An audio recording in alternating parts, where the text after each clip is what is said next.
All right, let's talk about this. We have Liz Peek, syndicated columnist and Fox News contributor, and Steve Moore, FreedomWorks and Committee to Unleash Prosperity, and his book, Govzilla. Kids, thank you very much for coming on set. Liz, how do you see the story? I have become addicted to these Federal Reserve trackers, inflation trackers and GDP. There's a wage tracker that comes out of the Atlanta Fed, if I'm not mistaken. But what they're showing is continued sticky inflation and actually slower growth than we thought a week ago because they downgraded their third quarter GDP. What do you make of it? Yeah, the GDP tracker has gone all over the place. I mean, it was lower and then it was higher and now it's back lower again. With each new piece of data that comes in, I think what's sort of alarming is just what you were saying earlier. Yes, inflation seems to have peaked. There are a lot of reasons to be optimistic that the numbers are going to come down slowly. And we're not even close to what the Fed is anticipating or what their target rate is. So, you know, it's baked in the cake now, thanks partly to people writing about it. That we're going to have a 75 basis point rise. Nick Timiraos is the Fed chairman in waiting. I mean, right, exactly. When he writes it, that's it. All right, we know that now. But By the way, he's a good reporter. You know, 2 weeks ago, that was a surprise because everyone was thinking that the economy was softening and, you know, as according to the GDP tracker, and the Fed wasn't going to have to be so stern. But now I think you're saying the hair on the chest metaphor is great. I think that's exactly right. Powell is really beating the drum. We are not done. We're going to have to stay very vigilant, very aggressive. And only off in the corner are the Bidenites beginning to whine about it. When that whining gets louder, I think then Jay Powell has a problem. You know, that's a really interesting point on this, Steve Moore, because, first of all, months and months ago, Biden, remember he called Powell into his office with Janet Yellen, which I thought was a big mistake for Powell, at least to make it public, and said, oh, you're going to be completely independent. Powell now is criticizing, wait for it, fiscal policy, budget policy. Is he? Yes, he said it today. Okay, good. Said it today. Finally. Yeah. While you all are talking, I'll find the I want to see that quote. In this messy folder of mine. But he supported the March 2021 deal. He's never uttered a peep about these big spending bills that Art Laffer referred to the other night, which puts money in people's pockets but takes their work incentives out of the way. So we are probably going to have tight money for as far as the eye can see. So a couple things. One is that you left out one thing that he talked about, I think, in the Cato speech, was he said, well, we're not going to be like Volcker. I'm like, why? Well, Volcker is one of my heroes.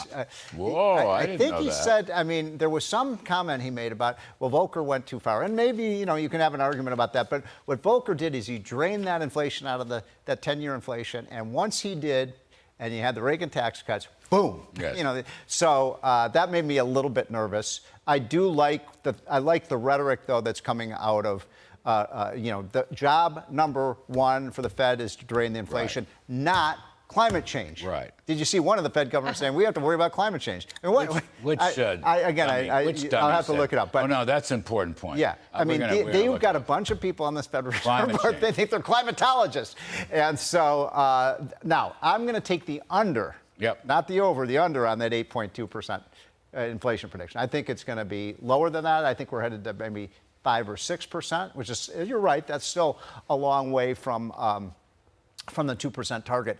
One other quick point. I don't like this rhetoric about, you know, bringing down inflation is going to hurt the economy. And I just don't see that. I mean, a lower inflation rate doesn't mean you have fewer jobs, but the economy is slowing down. You know, Liz, I don't like it either, the idea that bringing down inflation forces you into a recession or whatever. But the reality is, you start up at 8 to 10% inflation, and you're going to get to 2, maybe, I don't know, even 3. Have we ever seen a time when that didn't do great economic damage? Never. And in fact, already we're seeing in housing a pretty big plunge. And one of the reasons the GDP tracker went down is because residential construction has begun to completely collapse. So it does have a cost on the economy. It does cost jobs. Some of those construction workers are going to be out of work instead of building new houses. But I think this conflict that Jay Powell has is very real, because don't forget, a year earlier, he was begging, or a year and a half earlier, he was begging for fiscal stimulus. Yes. He said, we can't do it alone. We cannot keep, when rates are zero, we can't go negative. We're not going to do that. So he wanted a lot of big stimulus money. So I think it's taken him a long time, to Steve's point, to turn around on this. Finally, he has. But I think he's still kind of in a sort of politically difficult position of And by its the way, own that making. fiscal policy is acting against the inflation Of course, reduction. and by the way, in so the you've got the States, Fed, too. Yeah. trying to get the inflation up That by was raising Laffer's rates. point, by the way. Yeah, and he was That's exactly exactly right it. about that. So I mean, obviously. If Jay Powell were really cool, he would say, help me by slashing regulations, opening up the energy spigots, and cutting tax rates. Exactly. Or making the Trump tax cuts permanent. I mean, help him. And Give us help. both Volcker and Greenspan were pretty good in that regard. Especially Greenspan. Yeah. But there is... Go ahead, Liz. But he's not. Look at this student debt cancellation. I mean, what is that but stimulus? Exactly. I mean, it's going into the economy. So it's exactly the opposite of what Biden's talking about in terms of cutting the deficit and also what Jay Powell wants. Liz Peek, stocks up or down between now and year end? I think down. Down. Steve Moore? Yeah, the economy's really slowing down big time. Liz, almost every leading indicator pointing south right now. So, yeah, I think we're going to face a tough couple of months. I think for the that's economy, a at couple of least. months. And then post-election, if the Republicans take the Senate, I would love to see, and I think we might see the stock market go back up. And Fiscal sanity. Fiscal sanity. And the Federal Reserve will continue to tighten next year.